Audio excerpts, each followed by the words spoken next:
Le Jaraaf aurait pu se qualifier si ce penalty était sifflé.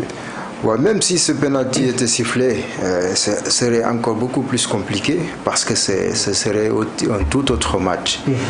Donc du coup, il ne fallait pas surtout focaliser parce que s'il n'y avait pas la défaite, on pensait nullement pas que voilà, ce refus donc, de penalty allait causer donc, quelque chose dans le match. Mais on avait les arguments jusqu'à la 81e minute. Et pourquoi surtout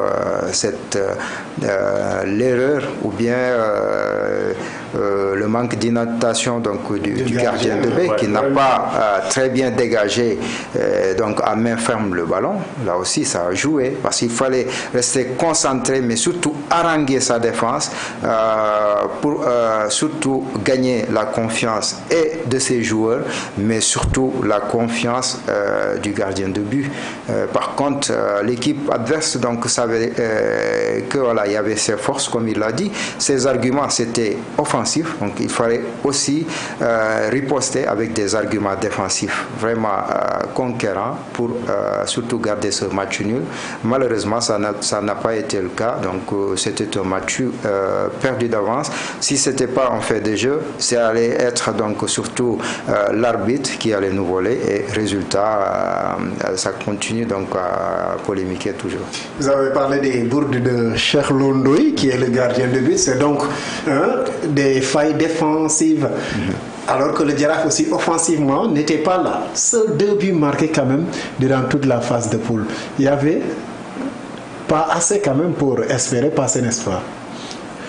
Effectivement, 2 buts en 6 rencontres. Ouais. Voilà, c'est trop peu pour espérer se qualifier dans une compétition comme la CAF. Mais, chose bizarre, ces 2 buts, mais combien d'occasions ils sont créés? Ils sont créés beaucoup d'occasions. Comme El Hadj l'a dit, il y a un problème de concentration et de cohérence sur le jeu. Voilà, de cohérence et de suivi, parce qu'il n'y avait pas de suivi. Ce que Jaraaf a fait contre Teungueth FC, c'est tout à fait le contraire de ce qu'il faisait en Coupe CAF. Teungueth FC est supposé être plus fort que Opara United, à mon avis. Et Jaraaf aurait fait 50% de ce qu'ils ont fait contre Teungueth FC, ils allaient passer. Ils allaient passer parce que là, le jeu était cohérent, c'était pas un jeu poussif, c'était un jeu avec beaucoup de certitude offensive. Et il y avait trop de suivi parce que tu vois les 2 milieux de terrain, le box-to-box, c'est-à-dire le demi-relayeur et puis le demi-défensif, à chaque fois ils apportaient le surnom numérique.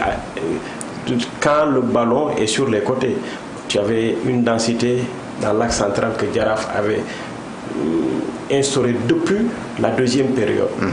Voilà, ce qui a fait qu'à chaque fois que Teungueth FC faisait la ligne, tu avais un problème. Donc 2 buts en 6 rencontres, on ne peut pas se qualifier ainsi. C'est trop pour en tout cas offensivement ce que le Jaraaf a montré. Pour dire vrai, coach, les clubs